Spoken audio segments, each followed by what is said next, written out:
Nahatak ng Metro Manila Development Authority ang higit sa 50 sasakyan na iligal na nakaparada sa Barangay Sembo, Taguig City. Umalma si Barangay Sembo Chairman Romeo Milio sa naturang clearing operations dahil wala raw koordinasyon sa kanila ang MMDA. Giit niya, may ordinansa ang kanilang barangay nung sakop sila ng Makati City na pinapayagan ng one-side parking at inaayos na raw nila ang ordinansa para may-adapt naman ng Taguig City. Pero paliwanag ni MMDA Special Operations Group Chief Gabriel Co, hindi pwedeng hayaan na lang ang mga sasakyan na iligal na nakaparada habang ginagawa pa ang ordinansa. Sana maintindihan nyo, this is a two-way street.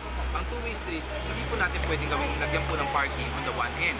Dito tulad po na po, kita nyo naman, nagkakasalubong na po ang traffic. Ginawa nilang one-side parking kaliwa, paano naman po dadaan ang mga kotse, magkakasalubong na. So we cannot hamper public convenience, we cannot hamper the flow of traffic just for the sake na meron silang parkingan na hindi naman po tama.